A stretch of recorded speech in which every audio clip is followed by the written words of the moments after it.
Hi! In the previous video, we looked at the frequency response of a first-order filter.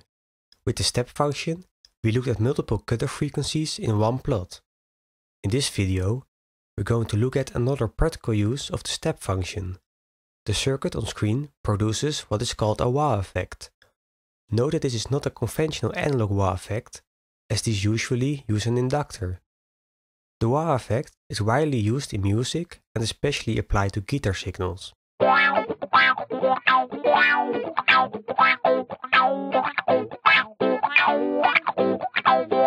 Now when I run the simulation and probe the output, it's visible how there's a big bump in the frequency response at around 1 kHz.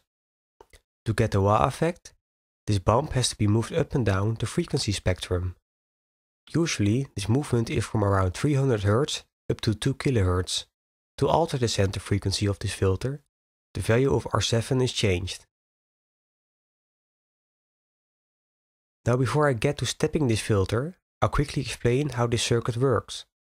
The bottom half of the circuit consists of two filters placed in parallel. They have the shape of a T, so logically this is known as a twin T filter. A twin T filter by default is called a notch filter. This means that this circuit is very sensitive to a small frequency band and the frequencies inside the band get heavily attenuated. But then why does this circuit create a very narrow bandpass filter? Let's remove the transistor and see what the response is of the circuit. As you can see, we're getting a passive notch filter. But when you put a notch filter back in the negative feedback path of the transistor amplifier, it inverts the response. This happens because the frequencies in the twin T filter that would otherwise be filtered out by the notch filter create a high impedance path between the output and input of the amplifier, which increases the gain. Now let's get to stepping R7. First change the value into an open bracket R7 close bracket. I already added the step function, but because there's a semicolon in front of it, it's ignored by LTSpice. To enable it, right-click it and change the semicolon into a dot. Press OK and then right-click the step function to check the parameters. As is visible, we're going to step R7 with a list of values. This practically turns R7 into a potentiometer with a value of 50 kiloohms. Now if you run the simulation, there's a bump for every resistor value in the list.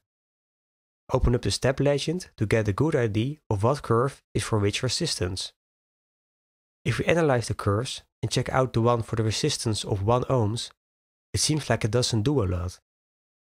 This tells us that we're better off adding a stopper resistor of 1 kiloohms to the potentiometer to make sure the filter won't get into a useless range.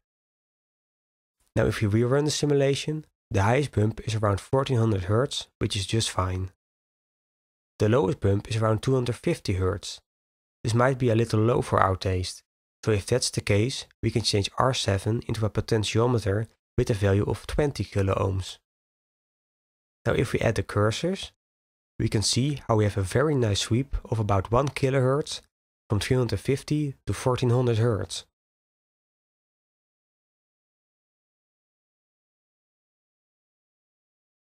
In the third part about stepping values in LTSpice, we're going to look at a simulation that gives us the response of an LC resonant filter, but with the capacitance on the x-axis and the gain on the y-axis, to find the capacitor to use to create a certain resonant frequency.